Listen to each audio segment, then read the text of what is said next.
Bonjour Gustavo. S'il vous plaît, présentez-vous.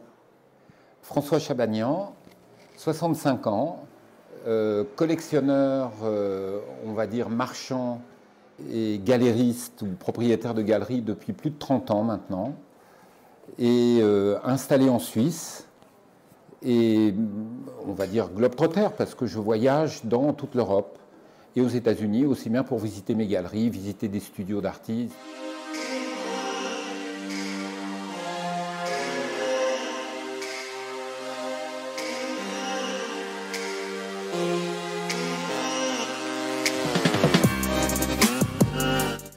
Alors, considérant que l'art est toujours mu par la passion, il est évident que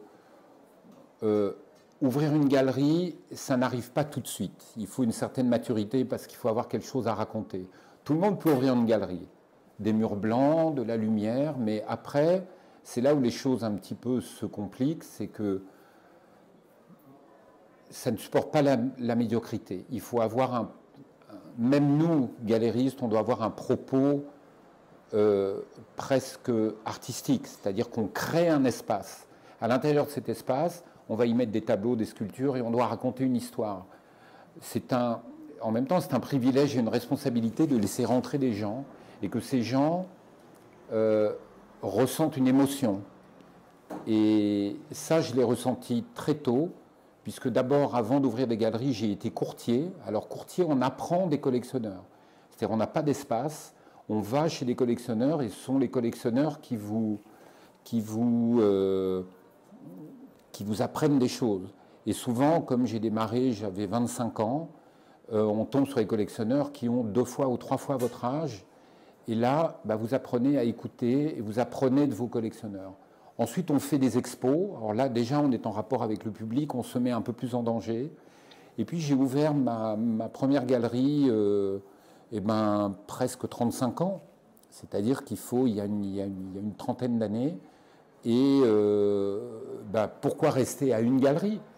Alors j'ai eu en fait plusieurs vies déjà, comme beaucoup, mais il y a eu un premier réseau de galeries qui n'était qu'en France.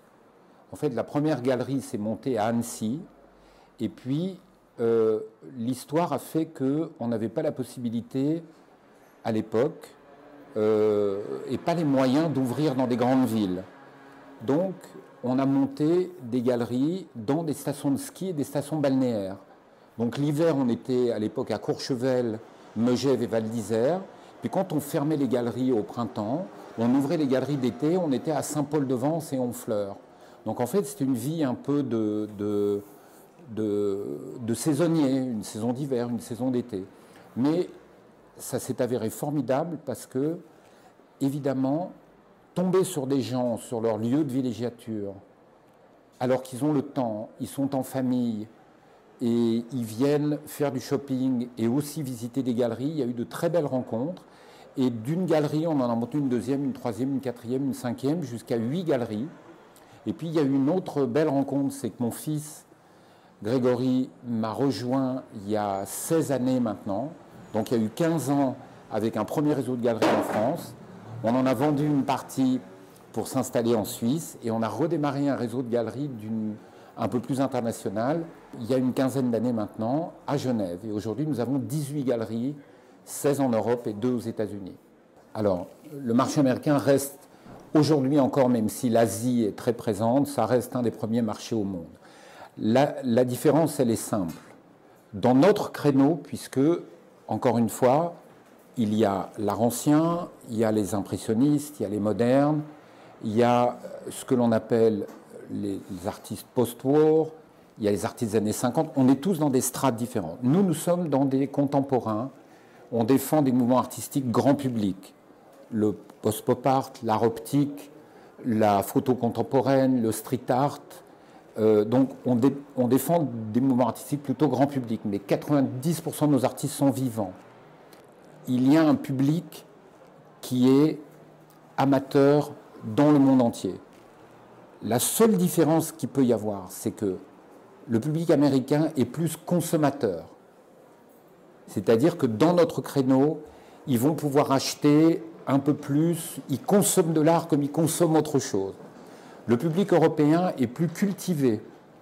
C'est-à-dire qu'il y a quand même une tradition, on est un vieux pays, un vieux continent, donc l'art, je ne vais pas dire que le public amateur d'art européen, il y a plus de racines. Donc effectivement, il est plus critique, il sait ce qu'il achète, il sait replacer dans l'espace et dans le temps. C'est-à-dire qu'un artiste, il va reconnaître un mouvement artistique, etc. Les Américains sont peut-être un peu moins pointus en termes de culture, mais par contre beaucoup plus ouverts sur beaucoup de choses. C'est-à-dire qu'on peut leur amener un médium différent, des pièces en aluminium, des pièces avec des plumes, des pièces avec des épingles, etc. C'est-à-dire qu'ils sont beaucoup plus ouverts. Donc voilà, c'est la grande différence entre un peu le marché américain et le marché européen. Donc c'est à nous de nous adapter, mais à partir du moment où Bel Air a décidé de travailler avec, certes, des mouvements artistiques un peu grand public, mainstream, mais avec les meilleurs artistes, de toute manière, le niveau de nos artistes et le niveau et l'exigence des œuvres exposées fait que on arrive à toucher assez facilement les deux publics. Alors, la sélection artistique est faite par mon fils et moi-même. C'est-à-dire que depuis que mon fils m'a rejoint, on échange sur les artistes. Il faut savoir que quand on a la chance d'avoir un réseau international de 18 galeries, on représente une vitrine magnifique pour les artistes contemporains. Et ça veut dire que très immodestement, on est extrêmement sollicité. On reçoit 400 à 500 dossiers d'artistes. Maintenant, avec Internet, c'est tellement facile. Maintenant, il faut comprendre aussi que sur les 400 à 500 dossiers qu'on reçoit par année, on a, nous, une exigence. On ne signe que 2 ou 3 nouveaux artistes par année. Et les bons artistes veulent être dans les bonnes galeries. C'est-à-dire qu'il y a une mise en commun de compétences. Moi, je ne sais pas tenir un pinceau, je ne sais pas sculpter, mais je sais mettre en scène les artistes, je sais les promouvoir, je sais les valoriser, je sais faire des catalogues, je sais organiser des foires, des salons, des expositions, des vernissages, etc. Donc il y a vraiment une connexion. Donc les bons artistes aujourd'hui, on sait où ils sont, il faut qu'ils correspondent à la couleur que l'on veut donner, il faut qu'ils correspondent au style qu'on doit défendre. Donc je reçois des dossiers qu'on partage avec mon fils, nous visitons des foires d'art contemporain.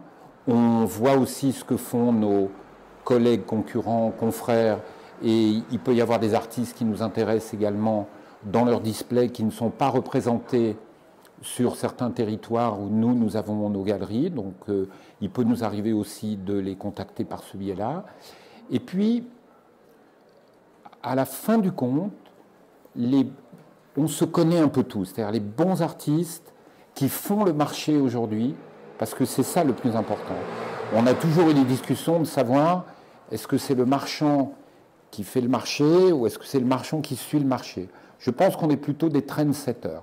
C'est-à-dire je pense qu'on est plutôt des marchands qui faisons le marché. Avec 18 galeries, on est un gros acteur. Il y a d'autres très bons réseaux de galeries qui sont nos confrères et concurrents, qui sont aussi des très gros acteurs. Quand on met un artiste en scène, quand on l'expose sur plusieurs pays, dans des foires d'art, on fait des catalogues, on les met en scène aussi avec tout ce qui est digital aujourd'hui. Aujourd'hui, tout ce qui est aussi cette mise en scène est très importante. Enfin, cette mise en avant, on devient des gros acteurs. Donc aujourd'hui, les artistes nous contactent. Il peut nous arriver, nous aussi, de les contacter, mais on ne signe que très très peu d'artistes, de nouveaux artistes par année. Mais il y a beaucoup de talents, en tout cas. Toutes les galeries ne le font pas. Nous, depuis le début, je pense qu'il faut aller aussi à la rencontre des gens. On a des galeries où on travaille porte ouverte, comme ici, Place des Vosges, ou à Saint-Tropez, à Cannes, à Monaco, en Suisse, dans nos stations de ski, en Belgique. On a 2 galeries à Venise. On a évidemment des milliers de gens qui nous visitent tous les jours. Une galerie, il faut pousser la porte, et nous, c'est encore plus facile, puisque la majorité du temps, la porte est ouverte, on veut que les gens rentrent. Il faut que le regardeur, il faut que la galerie vit, les œuvres vivent avec le regard de la personne qui vient. Ça, c'est le plus important. Maintenant, je pense que c'est le rôle d'une galerie d'aller aussi sur des foires pour toucher encore un autre public. Alors, ça n'est pas que commercial, ça n'est pas qu'une démarche marketing. C'est une démarche aussi, toujours, de faire passer le message artistique que veulent faire passer les artistes à travers leur œuvre. Il faut aussi aller le montrer. Quand on est un acteur de l'art contemporain, comme nous le sommes aujourd'hui, avec 18 galeries, et bientôt plus, puisqu'on va continuer le développement des galeries en ouvrant encore. On n'est pas encore partout en Europe, donc on vise quelques villes encore et quelques pays où nous ne sommes pas encore. Mais les foires, il faut aller montrer le travail. Donc pour nous, les foires sont importantes. Maintenant, quelles foires? Il est évident que les grandes foires très médiatisées qui ont comme but de présenter l'art conceptuel ou l'art d'avant-garde ne sont pas faites pour nous. Nous n'y serions pas, je ne vais même pas dire les bienvenus, mais nous n'y serions pas sélectionnés puisque ça n'est pas le type d'art que viennent chercher les collectionneurs, peut-être un peu plus... viennent chercher un art un peu plus élitiste, on va dire. Donc, on fait des foires de bon niveau dans des villes d'Europe, beaucoup en France, et surtout deux grandes foires, les deux plus grandes foires des États-Unis, qui aujourd'hui sont début décembre, ce qu'on appelle la Basel Art Week à Miami. Vous avez Art Basel qui est la grand-messe, et vous avez d'autres foires à côté, et nous participons à Art Miami et à Context. Voilà. Et là, c'est vraiment une très très belle semaine, puisque les collectionneurs, les marchands et les directeurs de musées, vraiment, c'est une semaine de fête aussi, puisque les collectionneurs nous reçoivent, on fait nous-mêmes des événements, etc. Donc oui, on participe à une quinzaine de foires, sauf en période Covid, évidemment, ça a été plus compliqué, mais les foires repartent maintenant. Et on fait également une trentaine d'expositions hors les murs. On peut faire aussi des expositions, ça nous est arrivé dans des palaces ou dans des hôtels, mais toujours avec des invitations de clients, la mise en scène avec l'artiste qui vient. Voilà, on essaye de faire vivre tout ça d'une manière extrêmement dynamique. Alors, comment vous dire autrement, puisque nous avons déjà deux galeries. Alors, on est dans un Paris... par exemple, on n'est pas rive gauche. Voilà, ça, on peut nous demander pourquoi. Vous avez la rue de Seine, vous avez...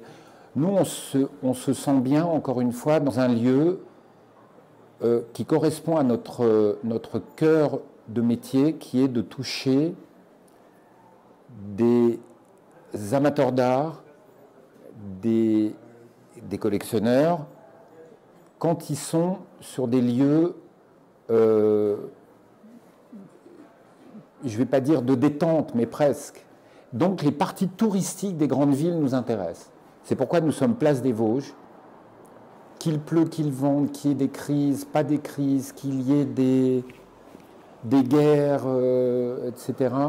La place des Vosges, c'est au cœur du Marais, une place royale où on vient le nez en l'air, se ressourcer, on vient se baigner de culture dans cette architecture absolument magnifique. Et voilà un lieu où on se sent bien. Nous sommes également rue de Rivoli, en face du musée du Louvre. Encore un lieu où, sur un lieu de passage, des étrangers de passage ou des Parisiens ou des provinciaux qui viennent et qui veulent aller se baigner dans la culture, peuvent passer, découvrir des artistes contemporains et avoir une émotion. Voilà, nous on aime bien ces lieux-là. Alors il y en a d'autres à Paris, on a d'autres projets d'ouverture aussi, mais oui, Paris est incontournable, mais vous avez plein d'autres villes.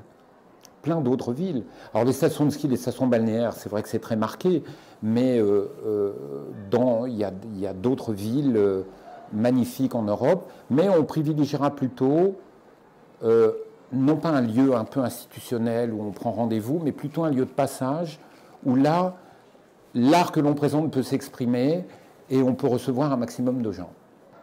Alors heureusement, heureusement non, mais bien sûr, oui. C'est-à-dire que euh, euh, là encore, c'est une passion partagée. Et je vais même aller plus loin, c'est que c'est une affaire familiale parce que même si nous avons été rejoints par un fonds d'investissement, ça reste une affaire majoritairement familiale. Au niveau nous restons avec mon fils les propriétaires majoritaires du groupe. Un fonds d'investissement vous aide à vous développer. Par contre, je vais même aller plus loin, c'est qu'aujourd'hui, nous avons 50 collaborateurs, mais c'est aussi une grande famille, c'est-à-dire que on ne rejoint pas une galerie, ce n'est pas un commerce comme un autre. À partir du moment où on touche à l'émotion, à partir du moment où le choix des œuvres est fait au coup de cœur, on n'a pas de démarche marketing avec mon fils. Quand on choisit un artiste, c'est par rapport à son propos artistique, par rapport à ce qu'il veut faire passer comme émotion. C'est pour ça qu'on a une vraie couleur. On a plus de 20 000 collectionneurs en fichier qui nous suivent et qui renouvellent leurs achats, qui montent une collection d'art contemporain en achetant plusieurs de nos artistes sur plusieurs années. Donc il y a une vraie démarche dans ce sens. On a plus de 30 000 followers qu'on a gagnés un à un sur Instagram. Tout ça fait qu'il y a une adhésion. Ça veut dire que nos collaborateurs, principalement commerciaux qui viennent avec nous, ils rentrent parce qu'ils aiment les œuvres et les artistes que nous défendons. Et ils ont envie de les défendre. On est en recrutement permanent puisqu'on ouvre des galeries d'une manière permanente, mais on a aussi des gens qui sont dans l'art ou qui nous rejoignent, qui nous disent écoutez, on adorerait travailler chez vous, on adore vos artistes. Donc, les gens qui sont chez nous restent d'abord plusieurs années. On a la plupart de nos collaborateurs sont là depuis entre 5 et 10 ans. Alors, bien entendu, s'il n'y avait pas cet esprit familial, indépendamment des contraintes ou des questions un petit peu matérielles, ils se sentent bien chez nous parce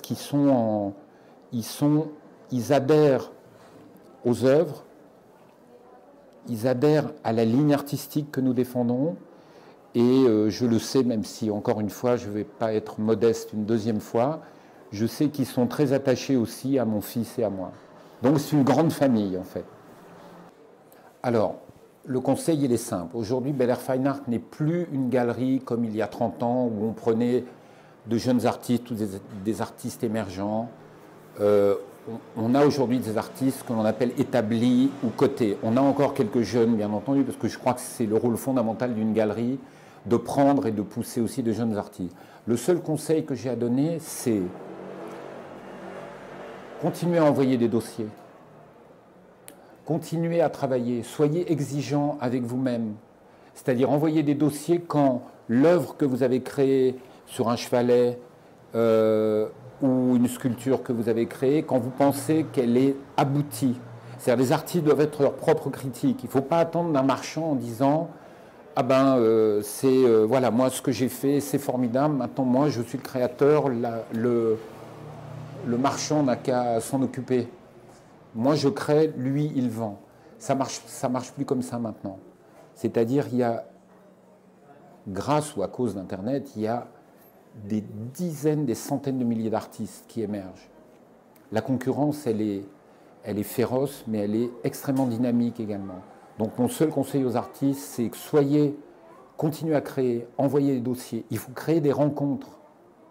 C'est-à-dire que aujourd'hui, mon fils et moi-même, on est toujours aussi enthousiastes quand on reçoit des dossiers ou qu'on a des coups de cœur, parce que ça ne marche que comme ça. Alors on se doit d'être exigeant, parce qu'on ne peut pas prendre tout le monde, évidemment.